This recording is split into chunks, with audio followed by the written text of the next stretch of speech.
we have quite the storm going on outside. This is probably the biggest storm so far that we have experienced on the boat since getting to Annapolis. We're before Annapolis as well. We're looking at sustained winds of up to, I want to say, about 30 knots and gusts up to the upper 30s. And that's right now. It is about 4:30 p.m. and it's supposed to get even stronger moving into about 6 p.m. and then get its strongest at around midnight tonight. So we're just hunkering down and laying low. Sid's recouping still. Healing foot. Foot's making a lot of good progress. Yeah, and we started out with some hail, actually, is how this all started. And since then, it's warmed up a little bit outside, but it's still probably mid to upper 30s. And we have now moved on to rain, and you can see outside it is very windy. And if I zoom up here on the telltale, right there, very, very windy. Well, I think I was correct about the propane regulator being the source of the issue, because now that the pressure has gone down due to the lower temperatures outside, the propane is now freely flowing to the stove. I also did the standard checks on the propane lines themselves to ensure that there's no leaks between the tank and the stove. So basically you just turn it on, let the pressure sit for about a second, close the tank valve, and then come back after 15-20 minutes, check the pressure to make sure it hasn't decreased at all. So there's no visible decrease in the pressure, which is a good sign, which means there's no leaks. And it seems like I just need to replace now the regulator. Yeah, so it was actually pretty easy fix, and I'm just making some mushroom, tofu, and noodle stir fry now. So first meal here on the stove, and I am very excited to try it out. So the thermostat and the high temperature cutoff components have arrived from online. So I'm going to go ahead and get them installed on the hot water heater down there and hope that these little fellas are the source of the problem with the hot water heater not wanting to work sporadically. So, fingers crossed. Well, I just finished up changing out the thermostat for the hot water heater. I decided to hold off on replacing the high temperature cutoff just because we don't have any thermal paste available. And if I'm removing the high temp cutoff, we're kind of potentially decreasing the safety if I don't have the thermal paste available. It does have a safety release valve, which is good, but I would rather change out the thermostat, and if for whatever reason the thermostat doesn't trigger the hot water heater, it will be the high temperature cutoff. For the time being, we do have warm water coming out of the taps, so it seems like that may have worked. The real question is whether or not the system will be able to continue to run itself at a high temperature for longer than a couple of hours. In the meantime, I want to go ahead and install one of these coat hanger hooks that I purchased online. I'm thinking of installing one in the rebirth, kind of up here, just to hang, let's say, like a shirt or a jacket or something along those lines. Originally I thought maybe we should put one on this door here, but when you have a jacket or a coat hanging, this doorway is already kind of tight, and I think that would just increase the tightness of the area. And I always think, Sid and I always argue what these look like.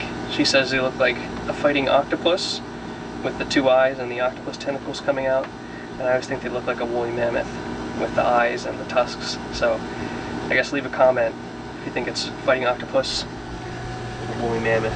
Fighting. Sid says fighting octopus. What do we have, Sydney? I have an infected foot. That's what we have. Yeah. It should be fun. Yeah. We have hot water. Yeah. We have sealed windows. Yeah. I don't know. The stove works. Stove works. Yeah. If it's the right temperature. Yeah.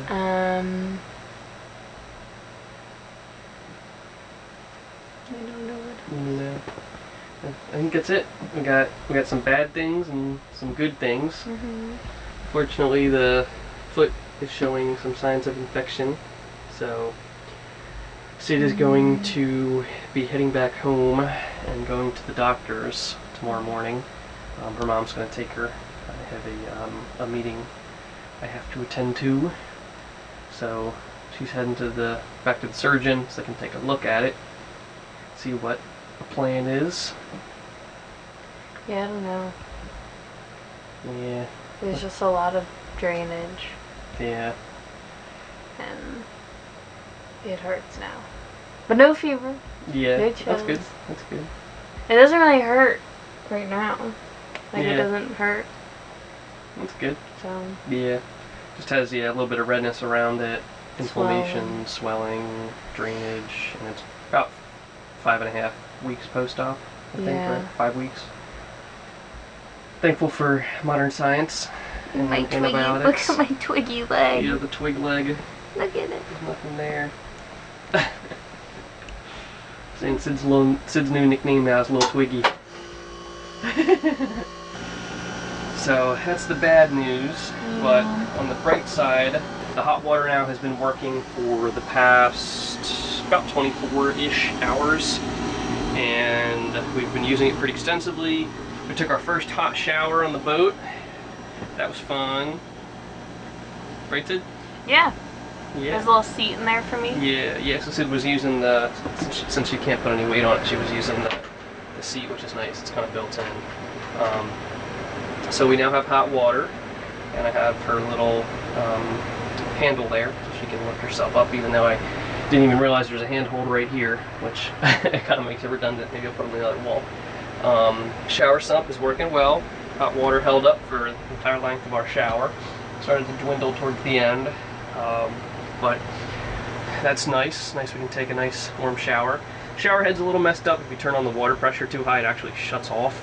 I think there's a button or a switch on it that's missing, so it like clicks off.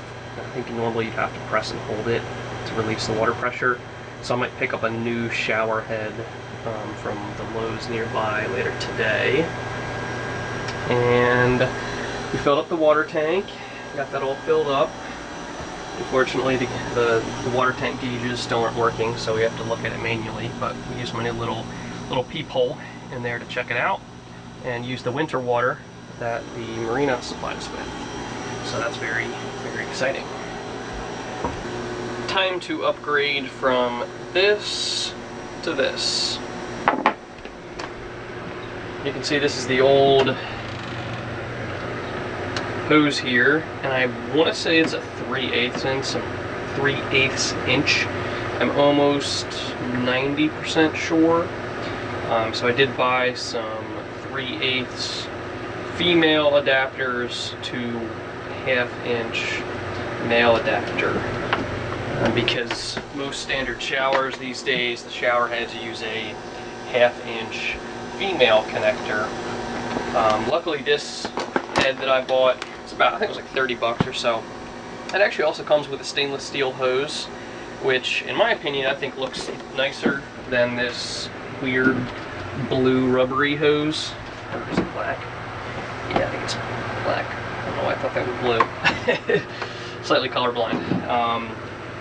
I also picked up a bunch of other random goodies. I got some marine antifreeze. I got some sponges, since we're running a little low.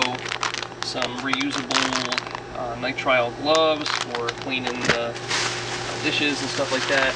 I got some cable clips, so so I can get the cables a little bit nicer rather than the white cable clips. I have the nice black ones flush with a little nail. Got some of those. What else did I get? I got some more disposable nitrile gloves since we're almost out. Since we use a lot of these cleaning and siliconing and stuff like that. I got some Goo Gone. That stuff's good. If you can see on the if you look at the reflection right there, there's like some tape residue on the on these skylights here. There's some more up there. If you can see it, yeah, right there. So use some of this Goo Gone on that to get some of those off. It's kind of nasty looking during the day. I got some silicone, and I realized how much money I was wasting buying the little hand squeezable tubes.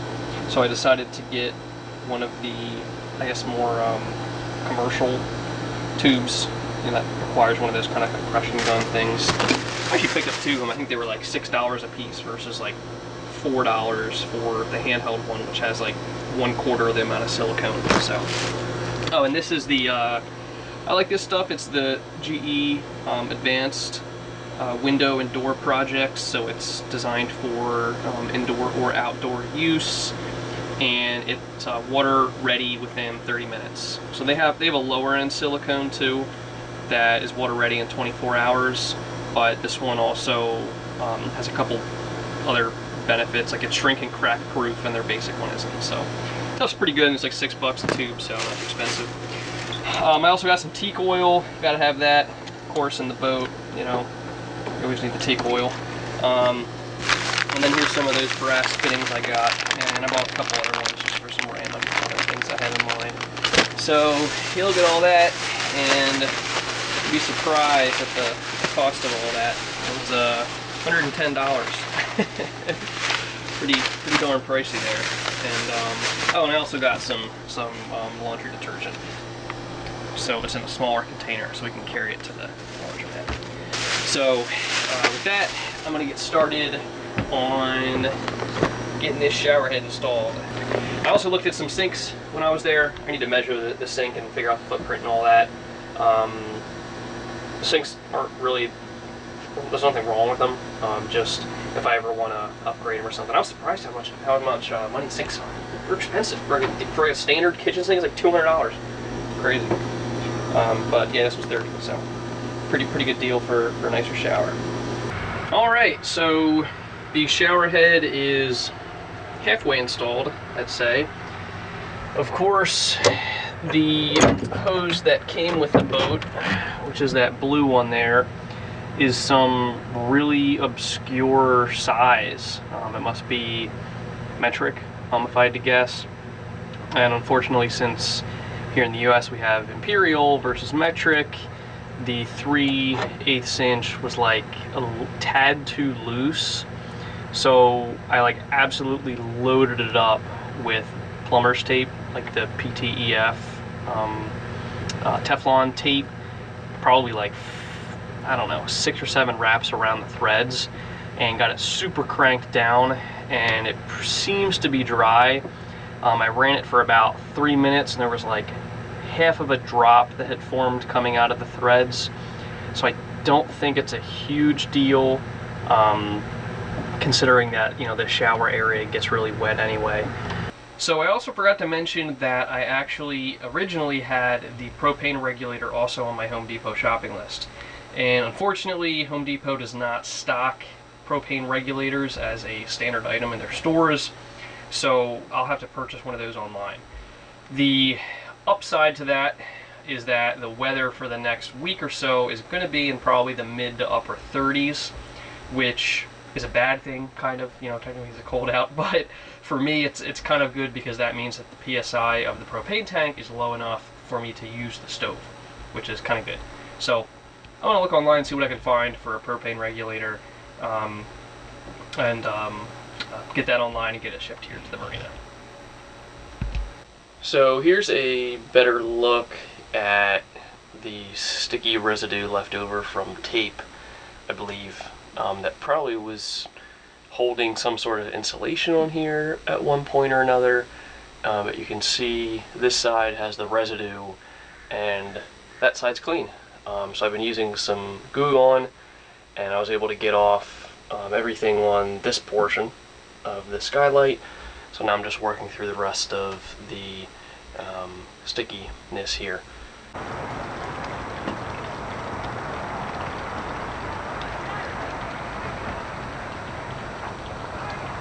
We've got a still and early morning on, this is Saturday, December 19th.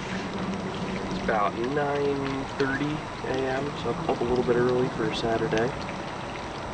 And I went down to about 20 last night, sustained. You can see all of the ice, thin layer of ice at this point. You can see everything rippling under it, so it's not really, it's probably a couple millimeters thick. But this is the first ice that I have seen since bringing my boat here. Kind of exciting. We also have the pump out scheduled for today. So the pump out boat is coming here, and it's going to be our very first time pumping out the holding tank. So wish me luck. I've never done it before. No idea what I'm doing. This is definitely not the most practical way to clean a boat, but unfortunately we have yet to purchase a handheld vacuum, and I had this at Sid's parents' house that I had back when I owned an apartment, and the boat was so dirty that we had to get something on here to clean it, so I just brought it for the weekend without its charging station, so it's just doing a little work getting the floors cleaned up. They were pretty, it's pretty dusty, columns and all that, so it's sucking all that up luckily, but we'll get something a little bit more boat friendly, since of course this isn't going to do us any well when we have to clean out a cubby or something like that. But for the floor, good for a temporary solution, so it's always nice to have a nice clean floor when you're walking around.